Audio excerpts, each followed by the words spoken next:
தமிழக சட்டமன்ற தேர்தல் களம் உச்சகட்டத்தை எட்டியுள்ள நிலையில் திமுக கூட்டணியில் உள்ள காங்கிரஸ் கட்சியின் செயல்பாடுகள் குறித்து கடும் விமர்சனங்கள் எழுந்துள்ளன. நாடாளுமன்ற தேர்தலில் காட்டிய அதே வேகத்தை இந்த சட்டமன்ற தேர்தலில் காங்கிரஸ் வெளிப்படுத்தவில்லை என்ற குற்றச்சாட்டுகள் அதிகரித்துள்ளன. கூட்டணியில் இருந்தாலும் காங்கிரஸ் கட்சி திமுகவுக்கு போதுமான ஒத்துழைப்பு அளிக்கவில்லை என்றும் களத்தில் காணப்படவில்லை என்றும் விமர்சகர்கள் குற்றம் சாட்டுகின்றனர். வழக்கமாக தேர்தல் காலங்களில் தமிழகத்தின் பல பகுதிகளில் தீவிர பிரச்சாரம் மேற்கொள்ளும் ராகுல் காந்தி இந்த முறை இன்னும் மாநிலத்திற்குள் காணவில்லை என கவனத்தை ஈர்த்துள்ளது.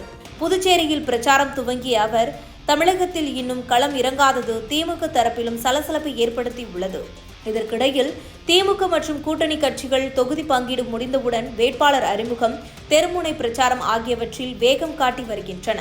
ஆனால் காங்கிரசிற்கு ஒதுக்கப்பட்ட 28 தொகுதிகளில் பல இடங்களில் இன்னும் தேர்தல் சூடு காணவில்லை. வேட்பாளர் அறிவிப்பும் தாமதமாகவே செய்யப்பட்டதாக கூறப்படுகின்றது. பல தொகுதிகளில் வாக்கு சேகரிப்பு பணிகளில் திமுக தொண்டர்களே முன்னிலையில் செயல்பட காங்கிரஸ் நிர்வாகிகள் மற்றும் அடிமட்ட தொண்டர்களின் பங்கேற்பு குறைவாகவே இருப்பதாக தகவல் வெளியாகின. இதனால் இரு கட்சிகளுக்கு இடையிலான ஒருங்கிணைப்பு குறைவாக இருப்பதாகவும் கூறப்படுகின்றது.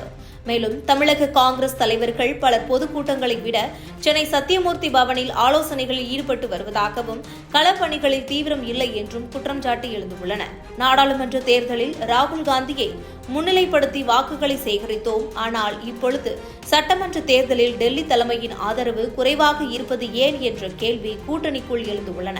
இந்த நிலையில் காங்கிரஸ் கட்சியின் இந்த மெதுவான அணுகுமுறை வாக்கு எண்ணிக்கையில் எதிரொலிக்குமோ என்ற அச்சம் கூட்டணி வட்டாரங்களில் நிலவுகின்றது. தேர்தல் களம் சூடுபிடித்து உள்ள நிலையில் காங்கிரஸ் தனது செயல்பாட்டை தீவிரப்படுத்தினால் மட்டுமே கூட்டணியின் வெற்றி வாய்ப்பு உறுதியாகும் என அரசியல் பார்வையாளர்கள் கருத்து தெரிவித்திருக்கின்றனர். இது குறித்து உங்கள் கருத்துக்களை கமெண்ட் பாக்ஸில் கமெண்ட் பண்ணுங்க.